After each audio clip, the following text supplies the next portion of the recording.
Stocks ही क्यों, और उससे जुड़ा हुआ जो केमिकल स्पेस है वहां पर भी हम देख रहे हैं एक मोमेंटम बना हुआ है। वैशाली जी, शुगर और केमिकल, इस पर जरा एक विस्तृत नजरिया आप दीजिए, कुछ पसंद आ रहा हो तो उसके बारे में भी राय दीजिए। तो एक्चुअली शुगर से जुड़ा हुआ लाइक ईआईडी पेरी बहुत ही एक अच्छा सा एक रन अप आ चुका है।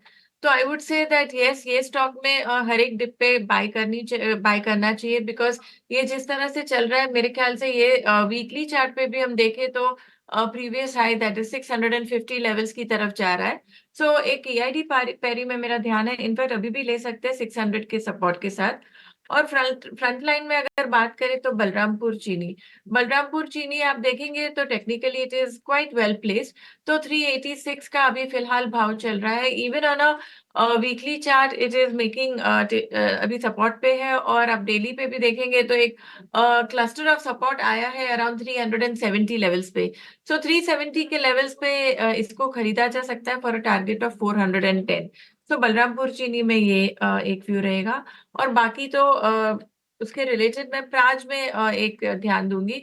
तो Praj is also technically quite well placed. एक कंसोलिडेशन हुआ है, थोड़ा करेक्टिव मूव आया है।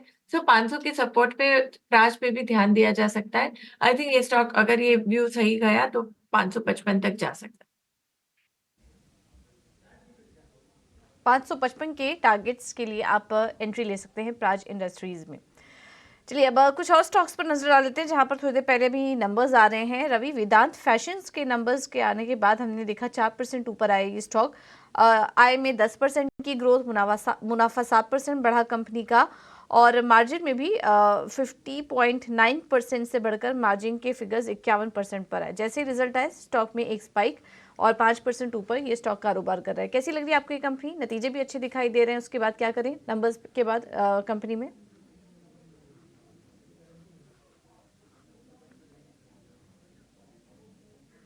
देखिए, नंबर्स यहाँ पर अच्छे आए हैं और स्टॉक बॉटम आउट हो रहा है, तो मुझे ऐसा लगता है कि थोड़ा सा यहाँ से अब अपवर्ड मोमेंटम के लिए टारगेट किया जा सकता है। इनफैक्ट अगर देखा जाए तो मुझे लगता है कि फ्रेश बाय के लिए भी स्टॉक यहाँ पर एक अच्छे जो है वो सपोर्ट दिखा रहा है, और करंट लेवल पर एक बार बाय की पोजीशन यहाँ पर लेनी चाहिए। अपसाइड टारगेट अगर मैं देखता हूँ तो मुझे लगता है कि शायद 1180 और 1220 ये दो टारगेट आपको अचीव होते हुए नजर आ सकते हैं। तो जो रिजल्ट है उसका भी फायदा मिलेगा, और चूंकि रिजल्ट आने के बाद जो यहाँ से बॉटम आउट हुआ है चार्ट, वो भी यहाँ पर सपोर्ट दे रहा है। तो मुझे लगता है कि ज्यादातर मूविंग एवरेजेस भी सपोर्ट दे रहे हैं, तो एक बार को करंट लेवल पर बाय करना चाहिए। अभी स्टॉप लॉस अगर 1120 के आसपास के लेवल चल रहे हैं, आप 1080 का स्टॉप लॉस लेके चलते हैं, तो मुझे लगता है कि 1:2 1:3 का प्रॉफिटेबिलिटी यहाँ पर दे सकता है। स्टॉक बहुत अच्छा है और इस समय अच्छे ब्रेकआउट के साथ निकल रहा है, जरूर लेना चाहिए। बिल्कुल, तो जरूर लेने की सलाह आपको वेदांत फैशन में। नजर डाल लेते हैं एक बार एचपीसीएल के नतीजों पर। नतीजे कमजोर, स्टॉक 4% अब आ चुका है। बेटा में 74% की गिरावट देखने को मिल रही है तिमाही दर तिमाही। मार्जिन अगर देखेंगे तो 1.94% पर अनुमान से कमजोर मार्जिन के नंबर्स यहाँ पर भी 8.6 से घटकर 1.9% के मार्जिन के नंबर्स देखने को मिले हैं। इसके अलावा मुनाफा भी अनुमान से कमजोर, 530 करोड़ का मुनाफे का फिगर 1800 करोड़ के आसपास का हमारा अनुमान था, तो मुनाफा भी अनुमान से कमजोर है। स्टैंड अलोन आय देखेंगे तो वहां पर 15% की बढ़त देखने को मिली है तिमाही दर तिमाही। स्टॉक अब आ चुका है 5% नीचे, तो बेहद ही कमजोर नंबर्स एचपीसीएल के, स्पेशली मार्जिन के फ्रंट पर। मुनाफा देखिए वहां पर 90% की गिरावट देखने को मिली है, तो अनुमान से बेहद कमजोर नंबर्स। हम एनालिसिस करने की कोशिश करेंगे कि किस वजह से इतने खराब नंबर्स आ रहे हैं, लेकिन स्टॉक में रिएक्शन काफ़ी ज़्यादा है। एचपीसीएल 5% से भी ज़्यादा गिरावट इस वक्त दिखा रहा है।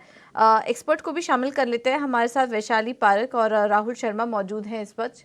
राहुल, आपसे समझना चाहेंगे, एचपीसीएल के चार्ट से एक बार देख के बताएंगे। जैसे ही नतीजे आए उसके बाद एक शार्प गिरावट आई स्टॉक में, 5% टूट चुका है। यहाँ से क्या और करेक्शन देख रहे हैं आप चार्ट्स पर?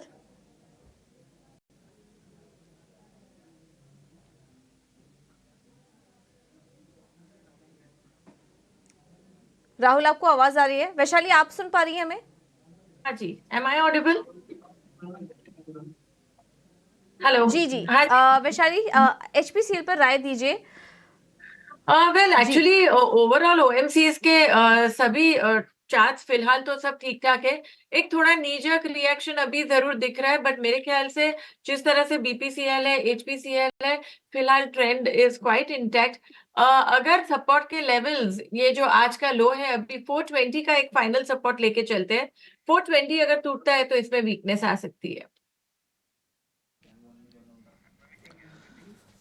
ठीक है, तो ये नज़रिया फिलहाल ओएमसी स्टॉक्स में, उसमें भी एचपीसीएल नतीजों के आधार पर इस वक्त आप देख सकते हैं एक्शन थोड़ा बाजार में नज़र आ रहा है और एचपीसीएल पर फिलहाल दबाव इस नतीजों का, क्योंकि अनुमान से कमज़ोर नतीजे यहाँ पर नज़र आ रहे हैं। चलिए शामिल करते हैं रवि जी को अपने शो में। रवि, गुड आफ्टरनून, आप तक आवाज़ पहुँच रही है क्या? जी बिल्कुल, good afternoon, thank you very much मुझे ज्वाइन कराने के लिए। जी जी। रवि, ज़रा बाज़ार पर सबसे पहले अगर हम एक नज़रिया आपका जानने की कोशिश करें तो बताएं ज़रा आपका क्या नज़रिया बन रहा है, क्योंकि एक वॉलेटिलिटी मार्केट में लगातार बनी हुई है और इन सब के बीच में हालांकि हम देख रहे हैं कि बहुत से सेक्टर ऐसे हैं जहां पर एक्शन साफ तौर पर नज़र आ रहा है, बहुत से बेहतर मौके भी कई जगह बनते हुए नज़र आएंगे, लेकिन ओवरऑल बाज़ार आपको यहाँ से कैसा लग रहा है? बिल्कुल प्रशांत जी, आपने सही कहा। इस समय बाजार में अगर निफ्टी, बैंक निफ्टी की बात करें तो उनमें थोड़ी सी गिरावट और बढ़ सकती है। इनफैक्ट आज चूंकि एक्सपायरी का दिन है तो यहाँ पर बैंक निफ्टी और निफ्टी दोनों की एक्सपायरी है और मुझे लगता है कि एक्सपायरी के काउंटर पे निफ्टी के लेवल्स पे एक बार करंट लेवल से ध्यान दे लें तो आपको नजर आएगा कि इस समय जो 21,270-72 के लेवल चल रहे हैं ये अभी और करेक्ट होंगे और एक बार 21,240-250 तक के लेवल यहाँ पे आते नजर आएंगे, तो थोड़ी सी गिरावट यहाँ पर और बढ़ेगी। रही बात बैंक निफ्टी की बात करें तो इस समय जो अभी 44,470 और 80 के बीच में चल रहा है, इसमें भी गिरावट बढ़ेगी और 44,350 तक के लेवल यहाँ पर आपको दिखाई देंगे। तो फिलहाल निफ्टी और बैंक निफ्टी दोनों में थोड़ी गिरावट यहाँ पर बढ़ सकती है, लेकिन आपने क्लियरली जैसा मेंशन किया कि स्टॉक और सेक्टर स्पेसिफिक यहाँ पर अगर अप्रोच रखेंगे तो आपको बढ़त जो है वो अच्छे स्टॉक्स मिल पाएंगे। खासतौर से पावर सेक्टर और बैंकिंग के क्यूज जो प्राइवेट बैंकिंग है उनमें थोड़ा सा पॉजिटिव मोमेंटम दिख रहा है। ऑटो में आप यहाँ पर थोड़ा सा बाइंग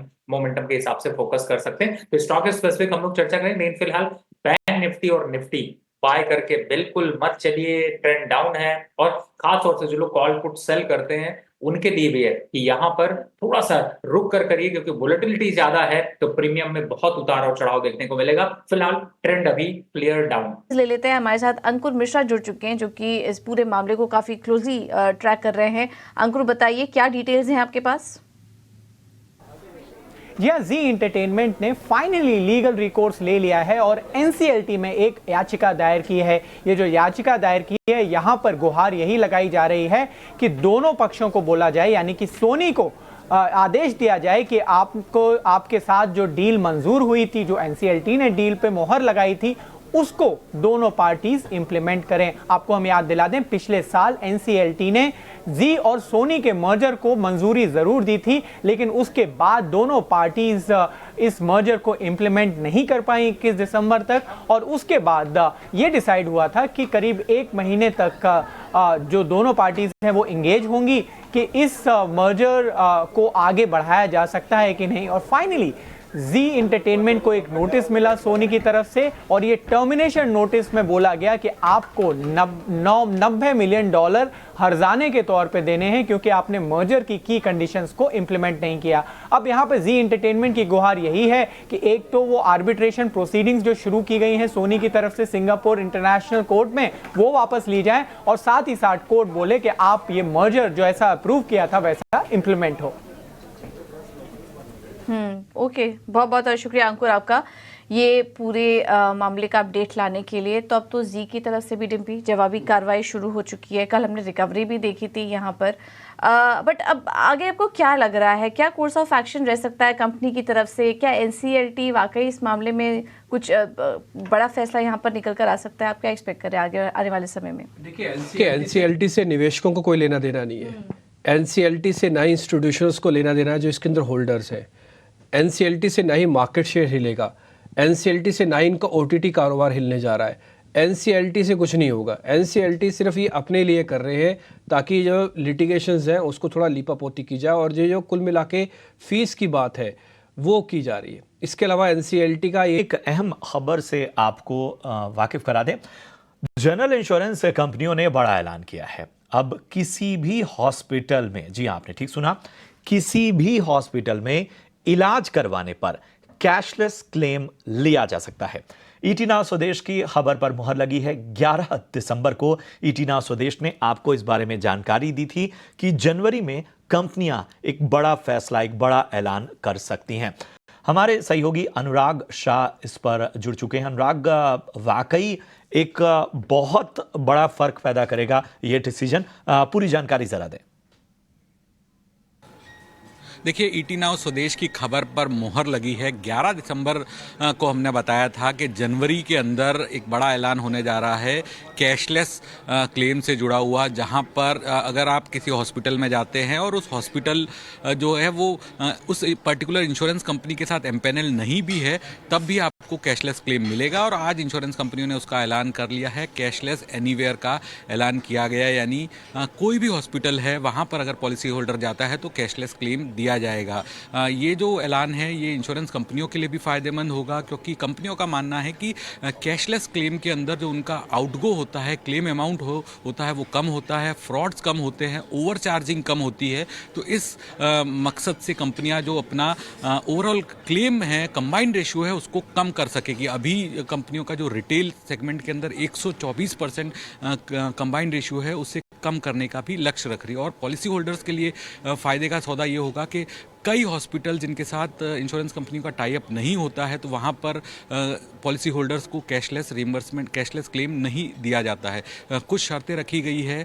प्लान ट्रीटमेंट में आपको 48 घंटे पहले सूचना देनी होगी, और इमरजेंसी ट्रीटमेंट जो होता है वहाँ पर भर्ती होने के 48 घंटे के अंदर आपको सूचना देनी होगी कैशलेस ट्रीटमेंट के लिए। तो काफ़ी बड़ा मूव इंश्योरेंस कंपनियों के तरफ से माना जा रहा है कैशलेस ट्रीटमेंट का, जहाँ पर कंपनियों को भरोसा है कि उनका जो कंबाइंड रेशियो में सुधार होगा, लीकेजेस जो होते हैं, फ्रॉड जो होते हैं, उस पर रोक लगेगी। और दूसरी तरफ जो पॉलिसी होल्डर्स है उनको भी फ़ायदा होगा, क्योंकि जो आप हॉस्पिटल में इलाज लेने पर आपको, किसी भी हॉस्पिटल में इलाज लेने पर आपको कैशलेस भुगतान दिया जाएगा, आपको पैसा नहीं देना होगा।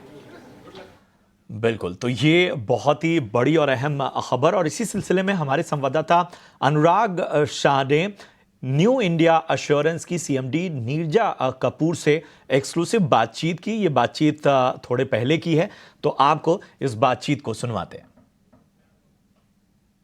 हमारे साथ खास बातचीत के लिए मौजूद है न्यू इंडिया एश्योरेंस की CMD madam Neerja Kapoor. Ma'am, आपसे ये समझना चाहिए, कैशलेस एवरीवेयर का एक बड़ा अनाउंसमेंट किया गया है, कितना बड़ा गेम चेंजर आप मान रही हैं इसे इंश्योरेंस इंडस्ट्री के लिए, और न्यू इंडिया पर भी इसका कितना प्रभाव पड़ेगा? ये बहुत बड़ा इनिशिएटिव लिया है पूरी जनरल इंश्योरेंस इंडस्ट्री ने, और इसमें सभी इंश्योरेंस कंपनीज पार्टिसिपेट कर रही हैं, including the 5 health insurance company, stand alone health insurance companies. इसका इनिशिएटिव ये है कि सारी जो हॉस्पिटल्स में जो नेटवर्क में हैं, जो इंडिविजुअल इंश्योरर्स के साथ फ़िलहाल जुड़ी हैं, they will be available to all the insurers across the. मतलब अगर कोई भी पॉलिसी होल्डर हॉस्पिटल में जाता है तो वो कैशलेस क्लेम कर सकता है, भले ही वो हॉस्पिटल किसी इंश्योरेंस कंपनी के साथ टाई अप हो या नहीं हो। इस पे आप सब कंपनियों में सहमति बन गई? जी बिल्कुल। और इससे कंपनियों को कितना फायदा होगा? कंबाइंड रेशियो कितने कम हो सकते हैं? क्या जो लीकेजेस होते हैं उस पर आप लगाम लगा पाएंगे, जिसका परिणाम ये होगा कि पॉलिसी होल्डर्स के लिए भविष्य में जो बढ़ता हुआ प्रीमियम है वो भी कम हो सके? डेफिनेटली इससे क्या होगा कि cashless will be available to all the policy holders किसी भी हॉस्पिटल में जहाँ पे वो नेटवर्क में है, और इससे जो ओवरऑल जो प्रोसीजर हैं, जो प्रोटोकॉल फाइनलाइज हुआ है इंडिविजुअल हॉस्पिटल्स के साथ, वो सभी इंश्योरर्स के लिए लागू होगा। तो उससे क्या होगा, एक बार प्रोटोकॉल जो स्टैंडर्डाइज हो जाता है, उससे cost will obviously get standardized, and उससे overall cost for all the insurers will come down. तो that savings in cost will be passed on to the ग्राहकों को प्रीमियम जो है भविष्य में कम हो सकता है। अभी 63% कैशलेस क्लेम होता है, तो इसके जरिए आप क्या टारगेट रख रहे हैं? जो प्लान्ड हॉस्पिटलाइजेशन होता है वो करीब 80 to 85% होता है, अबाउट 10 to 15% इमरजेंसी हॉस्पिटलाइजेशन होता है। तो एटलीस्ट ये जो प्लान्ड हॉस्पिटलाइजेशन है वो टारगेट कर रहे हैं कि वो पूरा 80-85% 100% कैशलेस में आ जाए। हमसे बात करने के लिए बहुत बहुत शुक्रिया।